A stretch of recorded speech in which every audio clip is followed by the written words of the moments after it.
Hello welcome back to my channel. ഇന്ന് നമ്മൾ പാർട്ടിയൊക്കെ ഉണ്ടാകുന്ന സമയത്ത് ബട്ടൂരക്കും പിന്നെ ചപ്പാത്തിക്കൊക്കെ ഉണ്ടാകുന്ന നല്ല ടേസ്റ്റി ആയിട്ടുള്ള നല്ല വൈറ്റ് കളറിലുള്ള ഒരു വെജിറ്റബിൾ കുറുമയില്ലേ, ആ ഒരു കറിയാണ് കേട്ടോ റെഡിയാക്കി എടുക്കുന്നത്. ചപ്പാത്തിക്ക് ബട്ടൂര, അപ്പം ഇതിനൊക്കെ നല്ല കോമ്പിനേഷനാണ് ഈ ഒരു കറി. നല്ല ടേസ്റ്റി ആയിട്ടുള്ള ഒരു കറി കേട്ടോ. എല്ലാവരും വീട്ടിൽ ട്രൈ ചെയ്ത് നോക്കണം. അപ്പോൾ എങ്ങനെയാണ് സിമ്പിളായിട്ട് ഇത് ഉണ്ടാക്കിയെടുക്കാൻ നോക്കാം. നമ്മുടെ ചാനൽ ആദ്യമായിട്ട് കാണുന്നവരുണ്ടെങ്കിൽ ഒന്ന് സബ്സ്ക്രൈബ് ചെയ്ത് സപ്പോർട്ട് ചെയ്യുക. ഈ വീഡിയോ ഇഷ്ടപ്പെടുകയാണെങ്കിൽ ലൈക്ക് ചെയ്യാനും അതുപോലെ ഷെയർ ചെയ്യാനും മറക്കല്ലേ. ആദ്യം തന്നെ ഇതിന് വേണ്ടിയിട്ടുള്ള ഗ്രീൻ പീസ് നമുക്കൊന്ന് വേവിച്ചെടുക്കണം. അപ്പോൾ അതിനായിട്ടൊരു 50 ഗ്രാമോളം ഗ്രീൻ പീസ് ഒരു 6 മണിക്കൂർ വെള്ളത്തിലിട്ടിട്ട് കുതിർത്തി എടുത്തിട്ടുണ്ട്. അത് കുക്കറിലേക്ക് ആഡ് ചെയ്ത് കൊടുക്കുക. അതിലേക്ക് കൂടി 2 കപ്പ് നോർമൽ വാട്ടർ ചേർത്ത് കൊടുത്തിട്ട് കുക്കർ അടച്ച് വെച്ച് നമുക്കൊന്ന് വേവിച്ചെടുക്കണം. ഒരു 6 വിസിൽ വരുന്നവരെ ഒന്ന് വേവിക്കുക. നന്നായിട്ട് തന്നെ വെന്ത് വരണം. അത് വിസിലൊക്കെ വന്നതിന് ശേഷം മാറ്റി വെക്കാം. ഇതിൻ്റെ ഗ്രേവി റെഡിയാക്കി എടുക്കാനായിട്ട് ഒരു പാത്രത്തിലേക്ക് ഒരു 2 ടേബിൾ സ്പൂൺ വെളിച്ചെണ്ണ ചേർത്തിട്ടുണ്ട്. വെളിച്ചെണ്ണ തന്നെ ചേർക്കാം. 2 ഏലക്കയും ഒരു ചെറിയ പീസ് പട്ട 2 ഗ്രാമ്പൂ ചേർത്തിട്ട് ഒന്ന് ആ ഒരു എണ്ണയിലിട്ട് മൂപ്പിച്ചെടുക്കാം. പിന്നെ ഒരു ചെറിയ സവാള കട്ട് ചെയ്തത്, 1 ടീസ്പൂൺ ഇഞ്ചി കട്ട് ചെയ്തത്, ഒരു 3 പച്ചമുളകും ആവശ്യത്തിനുള്ള ഉപ്പും കൂടി ചേർത്ത് കൊടുക്കുന്നുണ്ട്. നമുക്കിതൊന്ന് ജസ്റ്റ് ഒന്ന് സോട്ട് ചെയ്തെടുക്കണം. ഒരുപാട് അങ്ങ് വഴറ്റിയെടുക്കുകയൊന്നും വേണ്ട, ജസ്റ്റ് ഇതൊന്ന് സോട്ട് ചെയ്തെടുത്താൽ മതി. അതൊന്ന് റെഡിയാവുന്ന സമയത്ത് അതിലേക്ക് വേണ്ടിയിട്ടുള്ള വെജിറ്റബിൾസ് ചേർത്ത് കൊടുക്കാം. ഞാനിപ്പം ഉരുളക്കിഴങ്ങും പിന്നെ ക്യാരറ്റും ചെറുതായിട്ട് കട്ട് ചെയ്തിട്ടാണ് ചേർത്ത് കൊടുക്കുന്നത്. അത് വേവിച്ചിട്ടൊന്നുമില്ല, അങ്ങനെ തന്നെ കട്ട് ചെയ്തിട്ട് ചേർത്ത് കൊടുക്കുക കേട്ടോ ചെയ്യുന്നത്. വേറെ നമുക്ക് വേണമെങ്കിൽ ബീൻസ് ചേർക്കാം. വേറെ വെജിറ്റബിൾസ് ഒന്നും ഇതിലേക്ക് അങ്ങനെ ചേർക്കേണ്ട ആവശ്യമില്ല. ബീൻസ് ഉണ്ടെങ്കിൽ 2-3 ബീൻസ് കുറച്ച് വലിപ്പത്തിൽ കട്ട് ചെയ്തിട്ട് കൊടുക്കാം. ഇതിലേക്ക് ആവശ്യത്തിനുള്ള വെള്ളം ചേർത്തിട്ട് അടച്ച് വെച്ച് വേവിക്കുന്നുണ്ട്. ഒരുപാടങ്ങ് ഉടച്ചെടുക്കേണ്ട പാകത്തിലും നമുക്ക് വെന്ത് കിട്ടണ്ട, ഒന്ന് സോഫ്റ്റ് ആയിട്ട് കിട്ടിയാൽ മതി.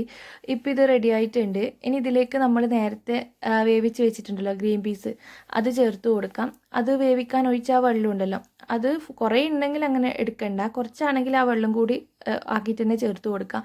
ഒരുപാടുണ്ടെങ്കിൽ പിന്നെ ആ വെള്ളം കൂടി നമുക്ക് ഇതിലിട്ടിട്ട് വറ്റിച്ചെടുക്കുമ്പോൾ ഒരുപാട് ടൈം ആവും. അപ്പോൾ അത് കുറച്ച് ഒഴിവാക്കിയിട്ട് കുറച്ച് വെള്ളത്തോടെ തന്നെ അങ്ങ് ചേർത്ത് കൊടുക്കാം. ഇതിലേക്ക് ഈ സമയത്ത് 2ാം പാൽ ചേർത്ത് കൊടുക്കുന്നുണ്ട്. കുറച്ച് നേരിയതായിട്ടുള്ള പാലാണല്ലോ 2ാം പാൽ, അത് ചേർത്തിട്ടുണ്ട്. 1 കപ്പോളം ചേർത്തിട്ട് ആവശ്യത്തിന് ഉപ്പ് നോക്കിയിട്ട് ചേർക്കണം. 2ാം പാൽ ചേർത്തിട്ട് നന്നായിട്ട് ഇതൊന്ന് വറ്റിച്ചെടുക്കും. ഈ ഒരു ഗ്രേവി ഒന്ന് നല്ല തിക്കാക്കി എടുക്കും. ഒരു പകുതി ഭാഗത്തോളം നന്നായിട്ട് കുറുകി വരണം. ആ സമയത്ത് നമ്മൾ ഇതിലേക്ക് 1ാം പാൽ ചേർത്ത് കൊടുക്കും. 1 കപ്പ് തന്നെ 1ാം പാൽ ചേർക്കുന്നുണ്ട്. 1ാം പാൽ നല്ല കട്ടിയുള്ള പാലാണ് കേട്ടോ. കട്ടിയുള്ള പാലിനാണ് നമ്മൾ 1ാം പാലെന്ന് പറയാം. അപ്പോൾ അതും കൂടി ചേർത്തിട്ട് നല്ലപോലെ ഒന്ന് മിക്സ് ചെയ്തിട്ട് കുറുക്കിയെടുക്കണം. അപ്പോൾ ഇങ്ങനെയുള്ള കുറുമകളൊക്കെ ഉണ്ടാക്കിയെടുക്കുമ്പം നല്ല തിക്നെസ് കിട്ടാൻ വേണ്ടിയിട്ട് കോൺഫ്ലവർ ചേർക്കാറുണ്ട്. ഇതിൽ കോൺഫ്ലവർ ഒന്നും ചേർക്കേണ്ട ആവശ്യമൊന്നുമില്ല. നന്നായിട്ട് തിളക്കുമ്പോൾ തന്നെ നല്ല ഒരു തിക്നെസ് കിട്ടിക്കോളും. ഇനി നമുക്ക് ഇതിലേക്ക് ഒരു 1/4 ടീസ്പൂണോളം കുരുമുളക് പൊടി ചേർക്കാം. നമ്മളധികം പൊടികളൊന്നും ഇതിൽ ചേർത്തിട്ടില്ല കേട്ടോ.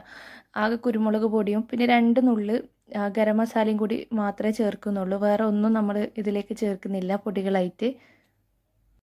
പിന്നെ 1 ടീസ്പൂണോളം നെയ്യ് കൂടി ചേർത്ത് കൊടുക്കുക. നല്ലപോലെ ഒന്ന് മിക്സാക്കി എടുത്തു കഴിഞ്ഞാൽ നമ്മുടെ കറി ഇവിടെ റെഡി ആയിട്ടുണ്ട്. പിന്നെ ലാസ്റ്റ് തിളക്കുന്ന സമയത്ത് കുറച്ച് മല്ലിയിലയും കൂടി ചേർത്ത് കൊടുക്കുന്നുണ്ട്. മല്ലിയില ചേർത്തിട്ട് ഒന്ന് തിള വരുന്ന സമയത്ത് ലാസ്റ്റ് ഇതിലേക്ക് ഒരു 1/4 കപ്പ് കാഷ്നട്ട് അരച്ചതും കൂടി ചേർത്ത് കൊടുക്കുന്നുണ്ട്. കുറച്ച് വെള്ളത്തിൽ 2 മണിക്കൂറോളം കുതിർത്തി വെച്ച കാഷ്നട്ടാട്ടെ ഇത് നല്ലപോലെ അരച്ചെടുത്തിട്ട് ചേർത്ത് കൊടുക്കാം. ഈ ഒരു സ്റ്റെപ്പ് വേണമെന്നില്ല, ചെയ്ത് കഴിഞ്ഞാൽ നല്ലൊരു ടേസ്റ്റ് ഉണ്ടാവും.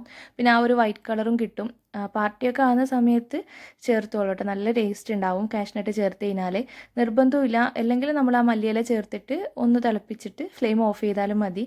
ഇത്രയേ ഉള്ളൂ, നമ്മുടെ കറി ഇവിടെ റെഡി ആയിട്ടുണ്ട്. കാഷ്യൂ ചേർത്തിട്ട് ഒന്നങ്ങ് പതച്ചാൽ മതി, അപ്പോൾ അതിന് ഫ്ലെയിം ഓഫ് ചെയ്യുക. അടിപൊളി ടേസ്റ്റുള്ള ഒരു വെജിറ്റബിൾ കുറുമയാണ് കേട്ടോ ഇത്. നല്ല കോമ്പിനേഷനാണ് ചപ്പാത്തിയുടെ കൂടിയും. പിന്നെ പാർട്ടിക്കൊക്കെ ഒരു ബട്ടൂരി ഉണ്ടാക്കലുണ്ടല്ലോ, അതിൻ്റെ കൂടി നല്ല കോമ്പിനേഷനാണ്. എല്ലാവരും ട്രൈ ചെയ്ത് നോക്കുക. എന്നിട്ട് ഫീഡ്ബാക്ക് താഴെ കമൻറ്റ് ബോക്സിൽ പറയണേ. ഈ ഒരു വീഡിയോ ഇഷ്ടപ്പെടുകയാണെങ്കിൽ ലൈക്ക് ചെയ്യാനും അതുപോലെ ഷെയർ ചെയ്യാനും മറക്കണ്ട. താങ്ക്